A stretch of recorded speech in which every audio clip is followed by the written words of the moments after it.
necessary to count with three top players in this market. Miguel Ángel will introduce later all of them, but I think that when in the board of IDIR we planned this session, we thought, okay, Middle East should have a dedicated session because the challenges of the Champions League of desalination, it's in Middle East and North Africa.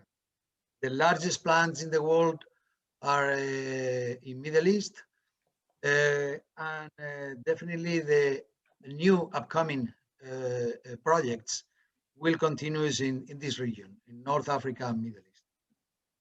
So we have some questions really to issue to our guest about the prices, about very interesting topics that we'll discuss in the next 45-50 minutes. And again, we would like to have your questions to any of our. So Miguel Ángel, you can introduce. We can start with the introduction of them, and later we'll go to the questions. Thank you, Manuel. I take the relay. I think we have today a good challenge in our session, just to talk about where is the 50% of the seawater desalination market is in Middle East and North Africa region. And we have selected from this kind of things, and we have the pleasure. We are glad just to introduce the three invitees we have, who try to represent all the point of view and a different point of view, a complementary point of view, and also the challenge in this market. From one side, we have a customer, a client, like Mr. Khalid Tahri, who is the technical and engineering director of the ONEE, of the National Water and Electricity Organization in Morocco, who has an important plan just to develop in Morocco in desalination already, with some key references, but now there is a lot of challenge.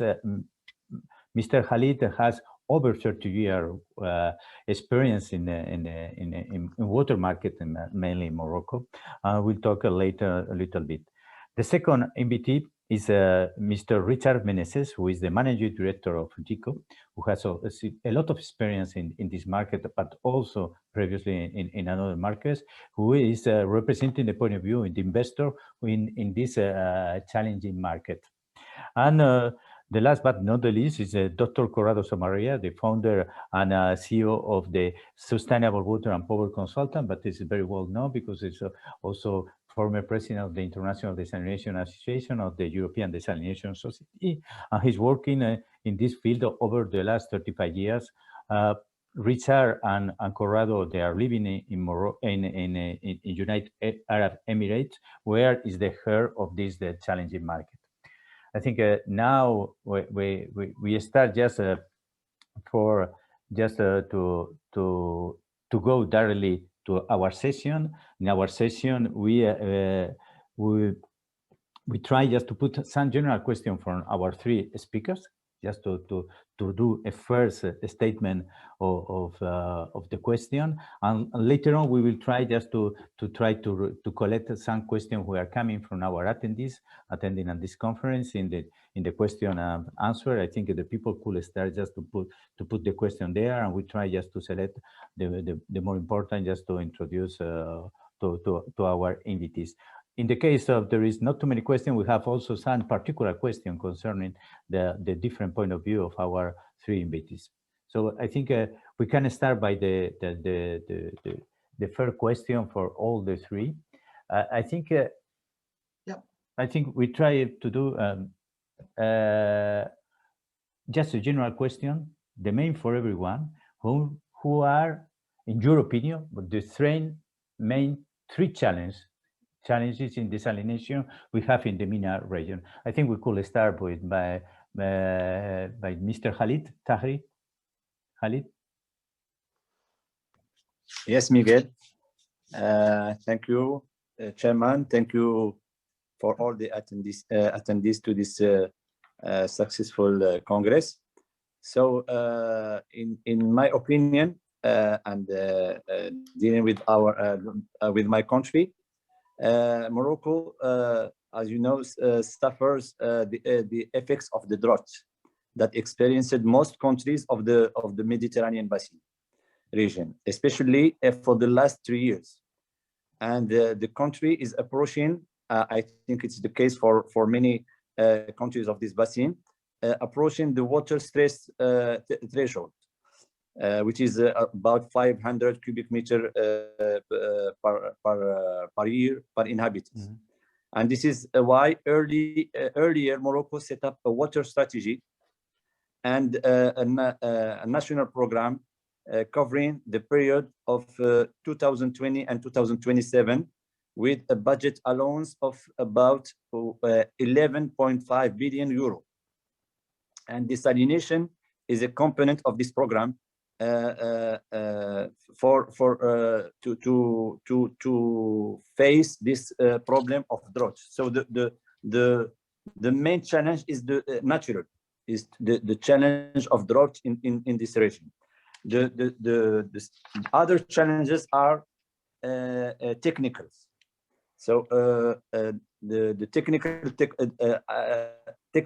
technology is very developing very well in the world, but the problem is how to adopt this new technology to local context.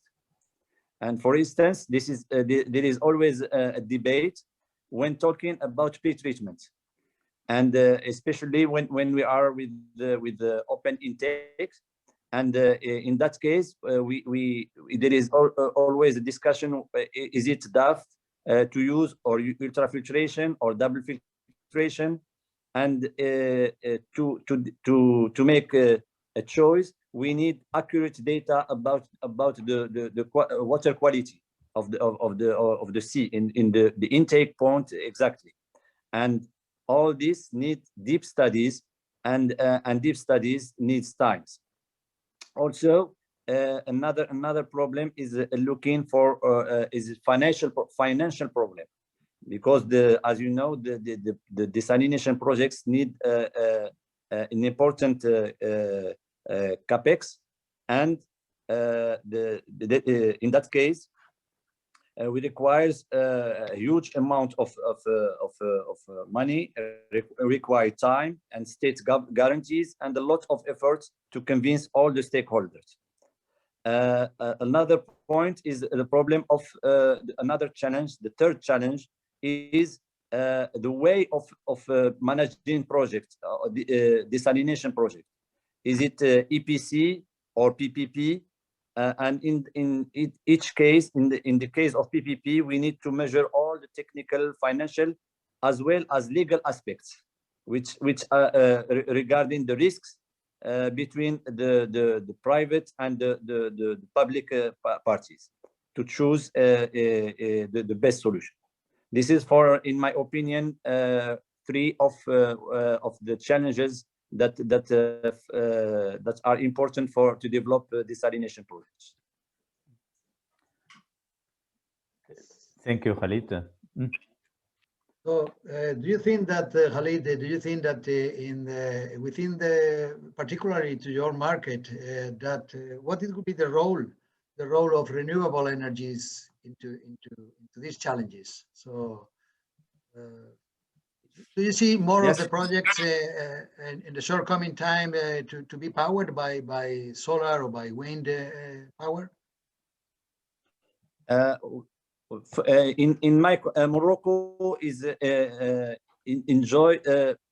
import most of this fossil energy from abroad, and that's constitute a heavy burden for its economy. That's why Morocco has set up an ambitious strategy to develop renewable energy, with objectives of reaching a contribution of 50% of the energy mix of the country by 2030. And through this, the development of wind and solar farms, and as well as hydraulic systems of about 6,000 megawatts. We have in Ouarzazate the biggest solar farm in the world. That's why renewable energy should be and could be a solution to be coupled with desalination plant in order to reduce the cost of the OPEX especially. And it could be either directly, it depends to the development, to the improvement of technology in the world, and or through the national grid. So it's a possible solution, and it is highly recommended by the Moroccan authorities now to look for a solution when there is a desalination plant, to look for a solution with renewable energy. Thank you, Khalid. Now we would like Richard to ask you what's your opinion, or from your point of view, what it would be the three main challenges that desalination will face in the medium term, okay, in the Middle East. Thank you, Chairman, and co-panelists. I believe in the true essence, Khalid has articulated it quite well about what the challenges are, because from an off-taker and a client basis, those are very real, and every point he made was very valid. Having said that, I believe as a developer and investor will invest in technology first. And when he invests on technology, he will look at it from a point of return. So the returns today are falling and interest rates are increasing, because you can see the bond rates are all going up, swap rates are going up. So then it should be attractive to an investor to invest. And that is a challenge, I believe, today, very, very real.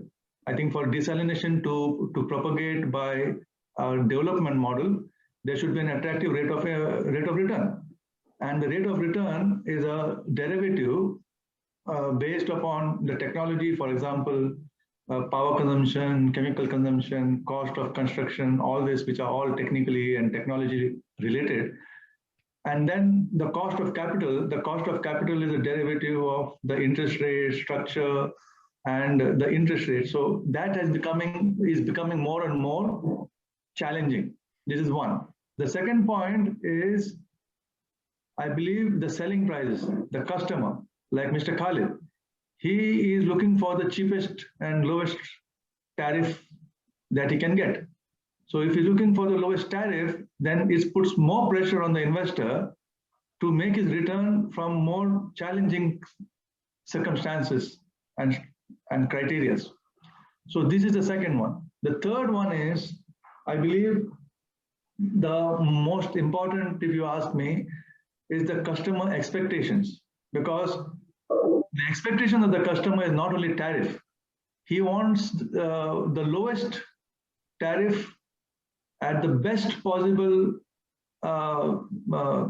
specifications that are not commensurate with the tariff that he's expecting. But then the same thing applies to the investor, because the investor wants to have the highest return at the lowest tariff. This mismatch between the customer and the investor is the biggest challenge today.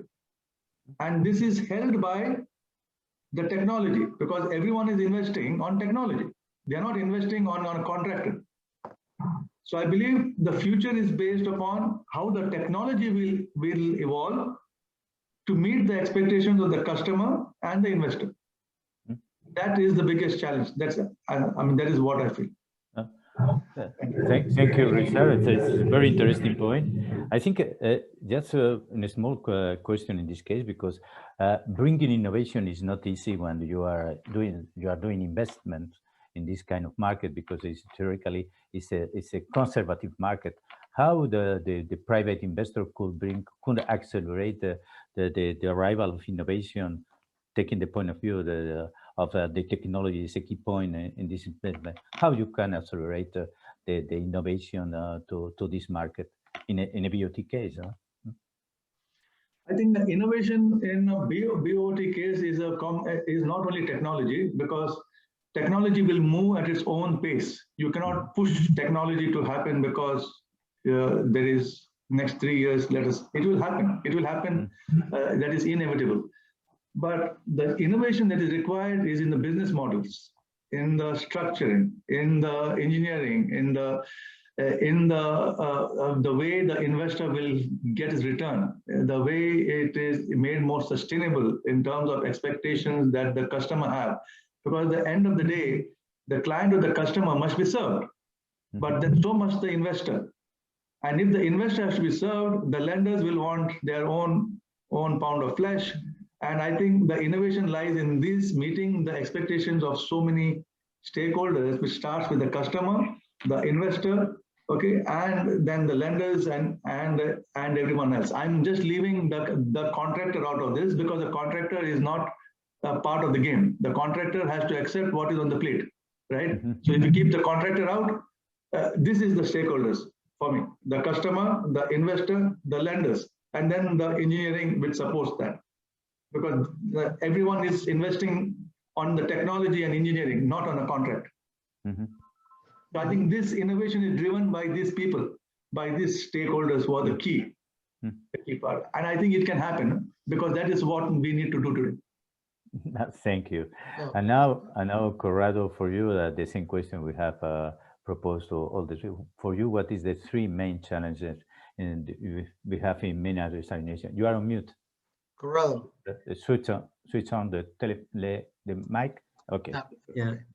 Well, for me, the challenge is one challenge only, subdivided in three sub-challenges. The challenge is sustainability, and the three sub-challenges is environmental sustainability, financial sustainability from the off-taker point of view, and financial sustainability from the government point of view. First of all, if we have to get the next 50% of water in the GCC, we're talking about an increase of 50% of the desalination market. How do we have to do it sustainably? We cannot kill the environment, and we cannot even lock thousands of megawatts in the production of desalination system. But here, in my opinion, there is a big opportunity. The opportunity of coupling again desalination to the power generation. Before, I was thinking that decoupling would have occurred when you have seawater reverse osmosis. But what is happening now is a very interesting price development on the PV market. So coupling desalination and PV, but not putting a PV system into the desalination plants, but coupling to a grid which is increasingly powered by renewable energy. That would be the breakthrough to make desalination at zero carbon. Because, and here I believe innovation can enter, but this is not a deal breaker innovation, or it simply needs to produce desalinations when you have cheap PV energy available and send it to the grid and produce it at that time. So there is no need of a typically moving away of this idea of continuously producing desalination, which was necessary when you had the thermal plant. You can now, if you have storage, if you have flexibility in the network, produce desalination when you have cheap electricity, and this would decrease the price of electricity and would make desalination more sustainable. The second issue is the financial sustainability, where all this money is coming from. And here I agree with what Mr. Khalid said. A lot of government budget now, especially now, is going to be locked in COVID emergency health system. So where is the government taking the money to power desalination systems in the future? And this I agree with the fact that the scheme for financing desalination will have to somehow change and come into more creative systems of financing. Richard was a pioneer, and I always admire on the fact that he, correct me if I'm wrong, Richard, but you always been a firm opposer of the single buyer concept. The single buyer concept is something that has been obviously destroying the opportunities of having a multi-facets and an optimal use of the desalination system. So there are solutions also for that, and this would not require breakthrough innovation, but simply clever thinking. The third thing is just really the sustainability of the prices. And Richard who is here, can tell us how competitive the desalination price can have become. And of course, we need to make sure that along with these price reductions, we don't go to affect quality issues, and we don't have shortfalls in delivery. So this is another issue that and big challenge for our industry. So talking about these challenges and the sustainability, Richard, coming back to the three reasons or challenges that you presented before, were these the main challenges that you faced for Hassian project? Because your company hold the world record right now with the lowest price of desalinated water. Were these the main challenges as well, or there were some other, for this particular project, there were some other challenges? Hassian is a unique project because it is where we are. I mean, we are from the UAE, so this project is in the UAE. It is in Dubai, closer to home, so you cannot compare this project to some other project.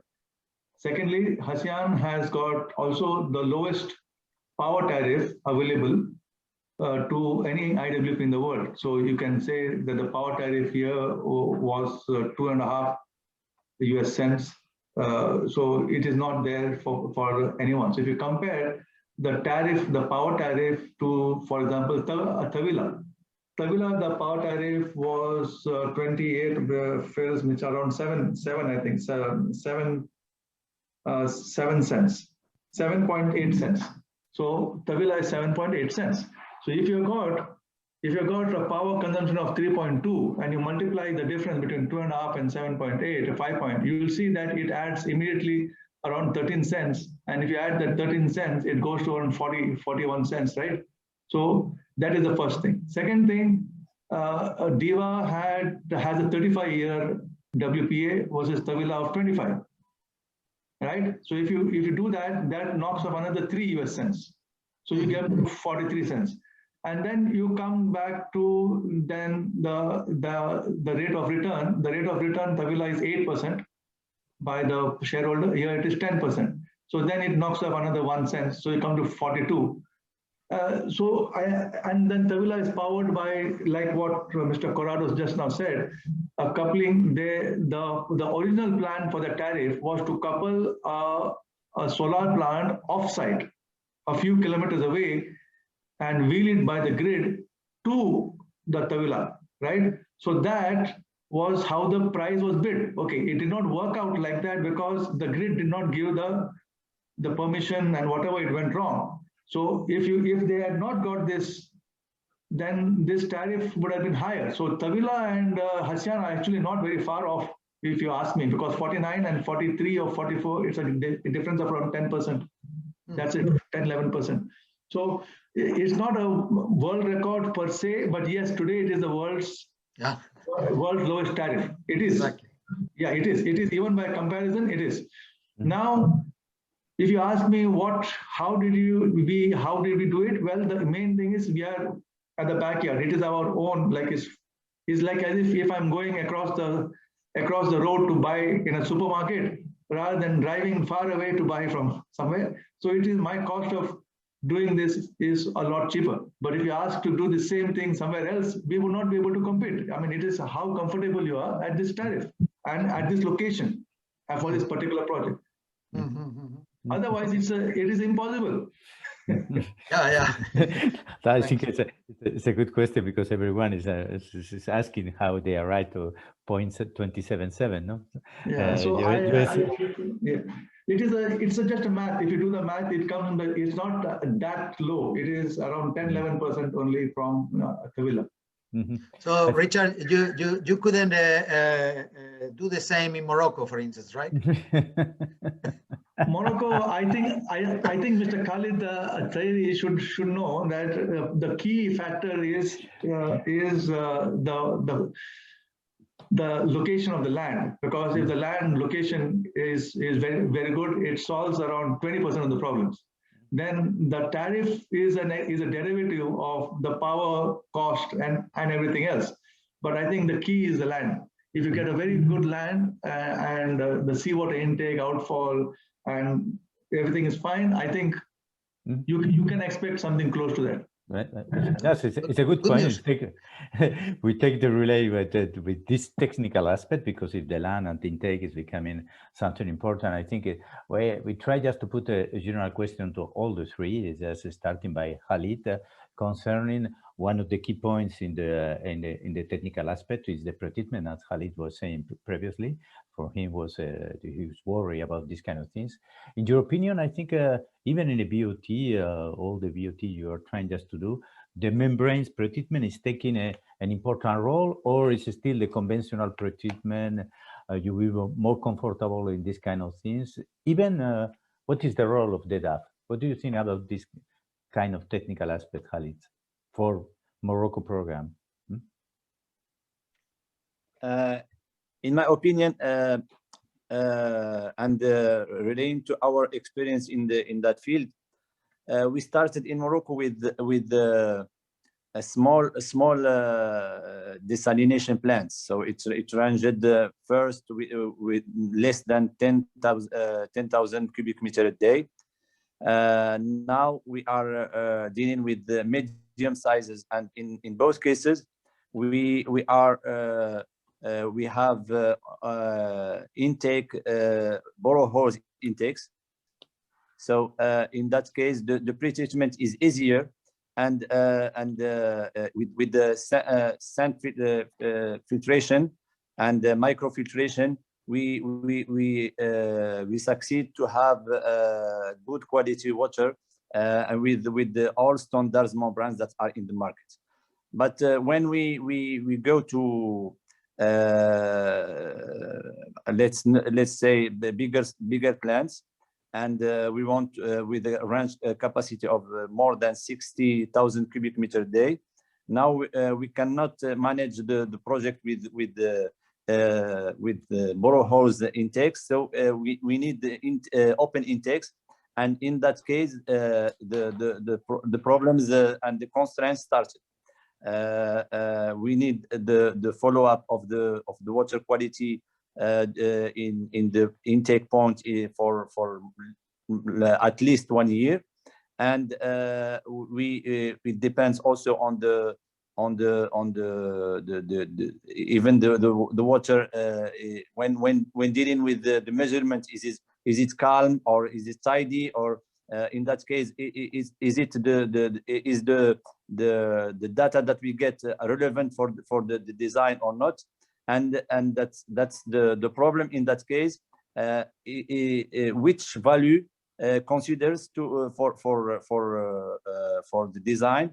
Shall we have a maximum, and in that case maximum value, and in that case we will get projects which is expensive, or have we to optimize the value, and perhaps when commissioning there will be a problem when operating the system. So and the other question is, shall we deal with the suspended materials, or also organic materials, or biologic materials, algae and other points that are developing in around the intake? And in that case all the solutions could not be appreciated very accurately. There is different expertises and different point of view, and we experienced that in Laayoune, and still now not more than yesterday we were discussing with the experts, and there is also always discuss different point of view about using DAF or ultrafiltration or double filtration or the cascade of both of them. So this is a big challenge when dealing with this kind of intakes. Yes, but you as off-taker of the water, because finally the ONEE is taking all the water produced by this plant, you will be more comfortable with the conventional solution or with more advanced solutions? Or does depend also, it just depend of the expert advices? Honestly, when we are with the conventional plants, which are more our cities are fitted with the conventional plants, we have the all our operational staff is comfortable with that. When we're dealing with the conventional non-conventional projects, which are growing now, it is regaining the now it's about 2% of our production. We have to be careful about the operating system. We have to train our staff, and there is also a question: is it shall we keep with our staff or external staff to do that? So there is we are in some parts of our country we have developed the skills, but now we have a new plants even on the Mediterranean Sea. We have our new plants in Al Husima. In that it is the first one in that sea, and we have to develop another a new staff in order to keep to take care about this operating system. So it is a bit it will be a big challenge in the future. Thank you. So Corrado, as a consultant and link it with Khalid said, we know that every project it's completely different from the other desalination plants because the location, because the water quality. But generally speaking, do you think that these problems or these issues that Mr. Khalid said related to the challenges of the non-conventional pretreatment is because the technology is not well mature, is because it's not well applied, or well designed, or well operated? From your point of view, what could be the difference or the delay in the evolution of these new non-conventional technologies in desalination? But the first thing is there is no sufficient incentive at the government level to incentivize the industry and the sector of desalination to invest on new technologies. And therefore, because of risk, lenders will not be keen to invest on something that has not been fully proven on large scale. This has been a little bit of a conundrum in our industry, in the sense that we are looking for improvement and for efficiency, but there is nothing at the governmental level that encourage this happening. The only initiatives were the Gantut pilot plant, and but then didn't follow up. Except, and I think here I would like to throw a good example of our industry, except the initiative that has been taken by Saudi Water Partnership Company 3 years ago, actually 2 years ago, when they set a maximum threshold of 3.5 kilowatt hours per meter cube for bids to SWPC to be accepted technically. This has been causing a breakthrough in the industry, because just 1 year ago we were talking about 4 kilowatt hours per meter cube as a maximum threshold that could have been exceeded. That decisions was a governmental decisions, was very courageous and very risky, but brought about a revolution in the industry, insofar that now who thinks of 3.5 kilowatt hour per meter cube says my design is going to be incompetitive. This is therefore I slightly disagree with my friend Richard when he says the innovation comes from the industry, or I think yes, it comes from the industry, but it's prompted by the incentives that is given by the government. And when you give the right incentives at the policy level, then technology always falls through. I mean, if you reward the innovation, but without taking too many risks, then by the correct policy, then generally this is rewarded downstream by lower tariff and lower energy consumption.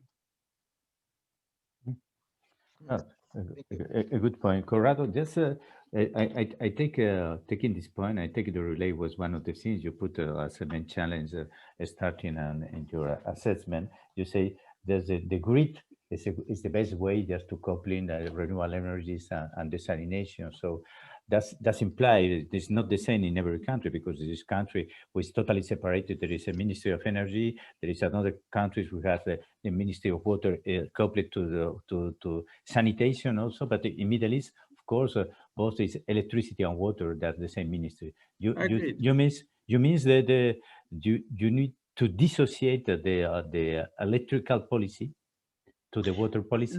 No, you see, Richard gave the answer. The tariff in ASEAN was very low because the electricity was priced at 2 cents per kilowatt hour. And why it was priced so low? Because Dubai has 8 gigawatt of solar PV produced at 1 cent a kilowatt hour. So basically, this is a win-win cycle for the power and the water industry. They produce and import energy at 1 cent a kilowatt hour. They sell it to Richard at 2 cents a kilowatt hour, but they get a low tariff down the way. So this is the new way that power and the desalination market are going to be interconnected. And to do it, it's important to do it in a clever way, because I think there is further optimization, because in the future, in winter, Dubai will have more power PV than the grid can absorb. Then they will ask Richard to take it free of charge, that energy, most probably, or they will pay Richard to get that energy. So if we can enable that scheme, and you need consultants that can open their minds and the minds of the clients to that scheme, clearly the opportunities are tremendous. But in the practical way, that's implied the Ministry of Electricity just to promote to renewable energies, just to produce energy. On the other, you have the grid just to compensate, like all the electrical grid worldwide. There is an authority who is regulating the consumption. Correct, but setting up the right policy, which means if I am in the grid in a peak mode, which is during 5, 6 o'clock or 8 o'clock, and you need to produce water, you pay a multiplier of your electricity tariff. If it is during the peak day when I have plenty of PV production, we give you a discount. We discount your tariff. So policies like this can make a tremendous impact to the desalination market. So the weight of the impact of the political innovation, it's much higher than the technical innovation itself. Industry can do everything, I believe, and the recent projects you saw it. As long as there is a reward for that, nobody will design a desalination plant at 0 emission if it doesn't have a financial incentive. This has to be clear to everybody. Richard, just concerning the business model, as we have understood, for part of you, the business model is key in these kind of things and the procurement method. So you think BOT and mega plants will be still the trend in the MENA region, or in few years where they will change and we have more decentralized plant and new procurement methods? What is your opinion? I believe the IWPs will continue in the near future, but I think also the concession model will come, where the generator will latch on to a government-owned transmission, and then he can also become a distributor. Because I think the key is not only generation, is the whole tariff and the supply chain, where for example, Mr. Khalid, his non-revenue water must be so high, and collections also not so good. So what happens is that the collection, the non-revenue water, then a combination of what Mr. Corrado said, peak tariff, off-peak tariff. This is very difficult for operations unless you don't digitalize it. You have to manage the consumer, but give the power to the consumer. So unless you power the consumer for the demand management by himself and give him options, then I think the best way is not how low you can produce water in an IWP. It is what's the lowest tariff a consumer pays. So there's no fun if we give the world's lowest tariff to Dubai, but the consumer is still paying the highest tariff we can even now. So there is no benefit. The benefit should come to the consumer, and I think the revolution will start, or incentives, like Corrado says, is when the industry and the government truly participate to benefit the consumer, not the shareholders alone. Because shareholders are making it on a financial model, but the consumer is still paying the same tariff. So interesting point of view, because you are predicting, your forecast is that probably in the next future will be a privatization of the companies, even splitting the electricity and the water in order to store. No, I'm not saying that. Having concession does imply just to privatize the No, I would say, like, for example, if DEWA wants to supply to a new planned area, there's a lot of investment that needs to be made for the transmission, distribution, and this non-revenue water management of that. So I think they can offer certain areas, DEWA itself can offer certain areas on a concession basis, where you can be a generator and you can be a distributor, but not a transmitter. Transmission backbone will lie with DEWA, and therefore that becomes a win-win. Why? Because the consumer then can live in certain areas with lower tariffs, as long as they have a certain metric of consumption and demand management.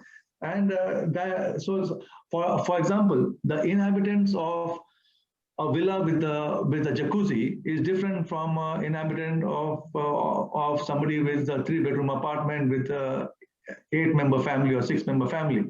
So a jacuzzi will waste the same amount of water that a 6-member or 7-member family will do, and the tariff is the same, right? So if you got it's based on the consumption. So when you go for a distribution model, you can differentiate between what is the type of building permit given to certain, and then those tariffs are paid. It's like a business class and a first class, business class economy, but everyone is flying in the same plane, right? Right? So it is the same thing. I think if somebody wants to fly first class and put a jacuzzi and wastewater, he pays for first class, right? And someone who has got 6-member family, he gets the benefit of that. So this differentiation government can't do, but in a distribution model, a private party can do, because it needs to be managed. It has to be managed. It's very sensitive. Okay, but Richard, just to close this issue, then this could bring up an increase on the demand if this tariff, okay, brings the price of the water down, then the user could increase the demand because it's cheaper. You are correct, but then you have to go back to what Corrado said about policy. See, government policy, suppose if you look at the way the demand is served by the government service providers, it is different. For example, for power or for water, there is no single, it is based on a connection. So it's not based upon how much is your demand, it's based on a connection, a pipe connection, right? So it's not based upon your consumption, it's based upon your connection fee and then the network is designed in such a way that you can take 3-4 times. So the tariff is not set by your admitted consumption, but then you can go from 0 to the X number. So the entire network is the highest point, but then if it doesn't consume, you are at a loss, right? So the incentive for the industry is, Manuel, you are correct. Why? Because that is how we are doing now in the UAE. We provide tariffs in the reverse way, because a government tariff system works on the more you use, the more you pay, because it's like a penalty system, but there is no reward. So the less you use, there's no reward, right? So for us, if the industry uses less, we give them a lower tariff and a reward. So that becomes an incentive and a capital release. Exactly. And therefore, they can use more because the per unit consumption is lower. So in that way, you are correct. You can incentivize, like if somebody makes 1 million tissue boxes per year, and he is using like 500,000 gallons or so, and next year he makes 1.5 million at 600,000 gallons. The per unit consumption is lower, and you have to reward. So that promotes industry and jobs. So I think that metric also needs to be captured, because that is what we do. We engage with our customers at a very ground level, and that is what we manage the demand on both sides, and everybody is happy. Okay, good. Miguel, do we move to the end of the session almost, because we have 5 minutes, right, to summarize? Yes, you are right, because there is only 7 minutes remaining for us. I think we have the time, as there is not too many questions coming from our attendees. So I propose just to have a final assessment of each of you. That's what is, just you give your individual vision of this market from the following years, or your personal challenges, because everyone has a different position and different challenge in this market from the few years. Khalid, do you like just to start? Yes, I want just to point an important point that we have, which we forget, but it is important in the development of this desalination solutions. The point is the land issue.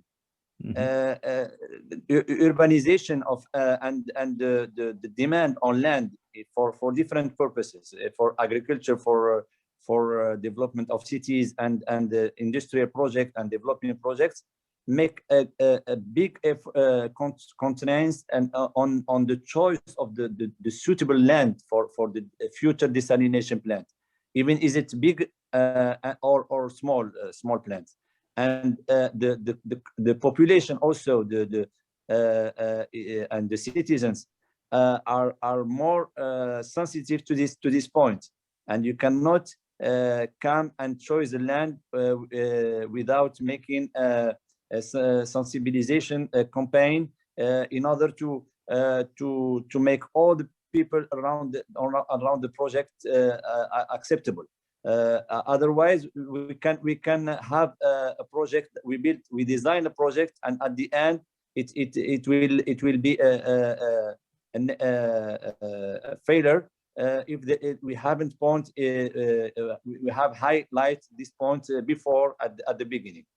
And the other point, it has been said, this is the environmental impact of the desalination plant on the land, and also on the when rejecting the brine, and this is another issue which is discussed all around the congresses, but it is always important to develop, because the sensitivity to this point also is being higher and higher among the users and among the reference.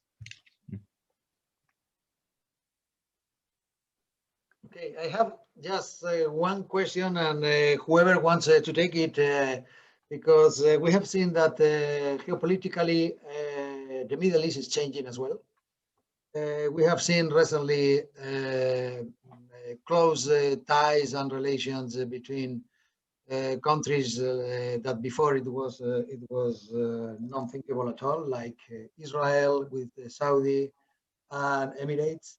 So Richard or Corrado, maybe, would you see as a challenge in the future to compete or to see a tender with the one Israeli company bidding in the Middle East for any large desalination project?